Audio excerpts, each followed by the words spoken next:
Assalamualaikum warahmatullahi wabarakatuh. Perkenalkan, nama saya Nurmala Dewi. Perwakilan dari kelompok 4 ingin mempresentasikan hasil kerja kami yang berjudul Asbabun Nuzul. Disusun untuk memenuhi tugas kuliah Ulumul Quran. Disusun oleh Nurmala Dewi dan Ake Az-Zahra. Dosen pengampu Bapak Anggi Septia Nugroho, Magister Pendidikan Islam.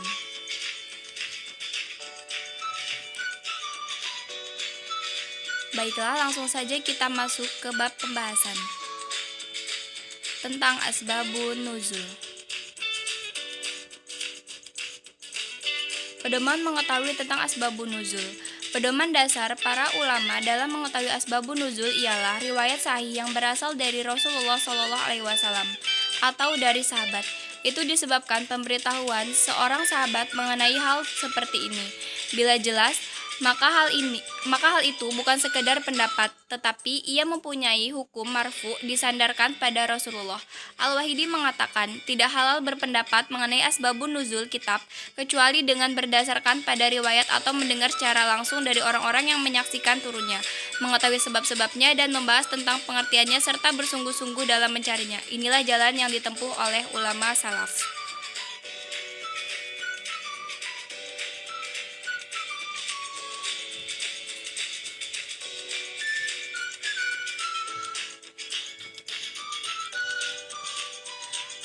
Kemudian, apa sih pengertian asbabun nuzul?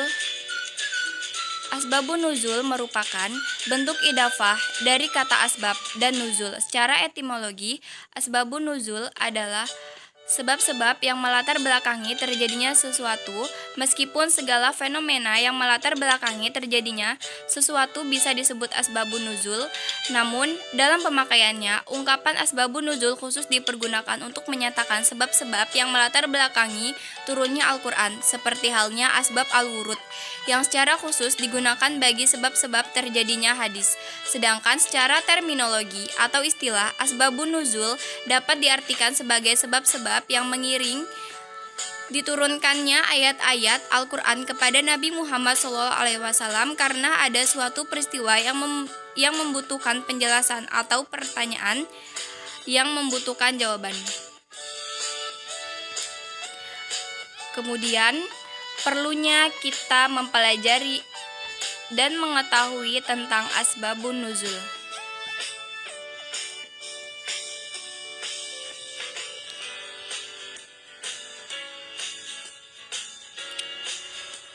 Pentingnya mempelajari dan mengetahui asbabun nuzul adalah untuk memahami ayat Al-Quran, baik dalam mengistibat hukum atau dalam beristidal, atau sekedar memahami maksud ayat. Tidak mungkin memahami kandungan makna suatu ayat tanpa mengetahui sebab turunnya ayat tersebut.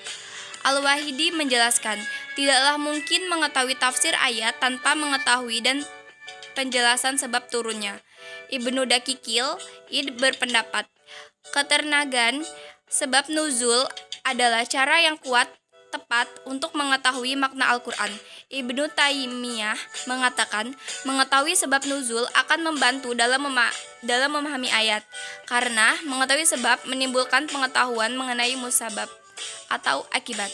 Contohnya dalam Quran Surah Al-Baqarah ayat 158 yang artinya, sesungguhnya Safa dan Marwa adalah sebagian dari syiar Allah. Maka barang siapa beribadah haji ke Baitullah atau berumroh, maka tidak ada dosa baginya untuk mengerjakan sa'i di antara keduanya.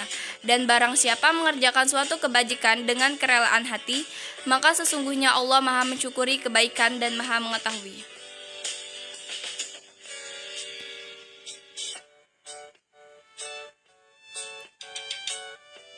Kemudian riwayat-riwayat turunnya ayat.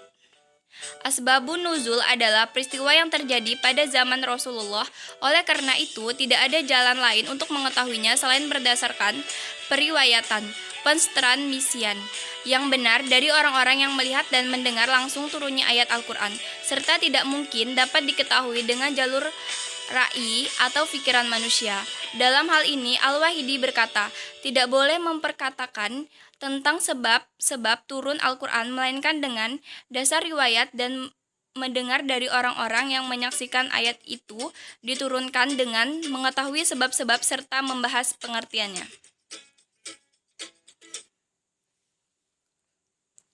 Kemudian banyaknya turun ayat dengan satu sebab.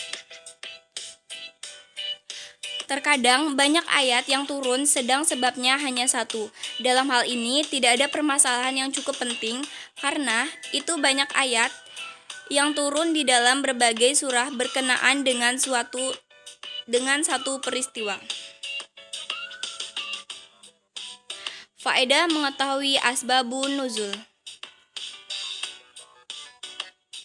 Yang pertama, membantu dalam memahami sekaligus mengatasi ketidakpastian dalam menangkap pesan ayat-ayat Al-Quran. Yang kedua, mengatasi keraguan ayat yang diduga mengandung pengertian umum. Yang ketiga, menghususkan hukum yang terkandung dalam ayat Al-Quran bagi ulama yang berpendapat bahwa yang menjadi pegangan adalah sebab yang bersifat khusus al-sebab, dan bukan lafaz yang bersifat umum al-lafaz. Yang keempat, mengidentifikasikan pelaku yang menyebabkan ayat Al-Quran turun.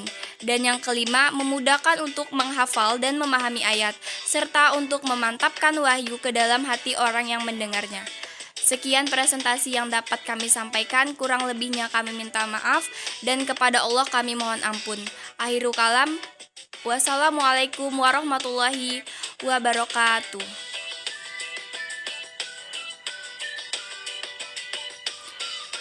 Baiklah, kepada teman-teman yang ingin bertanya, dipersilakan komentar atau pesan chat di grup. Terima kasih.